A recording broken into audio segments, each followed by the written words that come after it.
Now, more on a story we brought you earlier this week about the retirement of Philippine Mars. The water bomber is being prepared for its final flight to a museum in Florida. Little did we know, one of Philippines' first engineers lives right here on Vancouver Island, and when he saw our story, he hopped into his car, determined to drive to Sproat Lake for one last photo with his former colleague. Neighbours feared for his safety on the windy highway, so that's where we came in. CTV's Chandler Grieve has more. What have we got here, Harold? We just got where we're flying in over the country to get to a fire.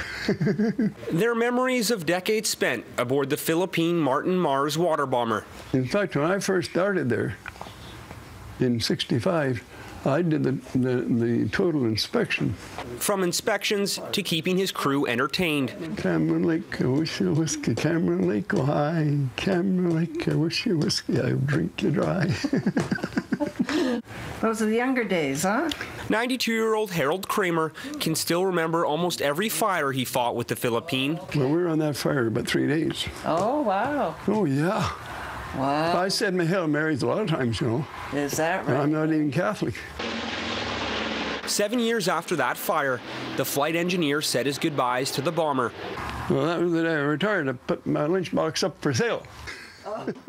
But Harold, he still loves to reminisce, which is why Harold's neighbor Arlene went over to his house after watching our story earlier this week about the Philippine bomber being retired to a Florida museum. Well, he was just about ready to get in the car and drive out there to Sproat Lake and look at them again.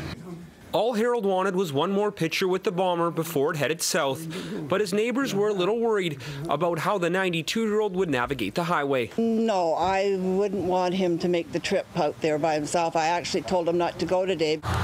We're getting in here? So Arlene contacted CTV News, and we were happy to help out. With the flight engineer in his familiar co-pilot position, we went from Parksville to Port Alberni. Yeah.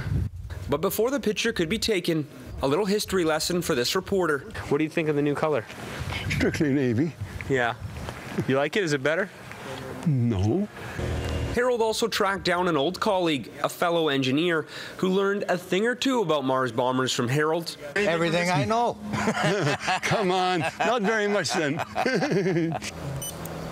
A few clicks later, and Harold had what he came for. I think that's great. That's good. But before it was time to go, one final send-off. Goodbye, old bird. A bird that this old flight engineer has now cleared for takeoff one last time. Chandler Grieve, CTV News, Port Alberni.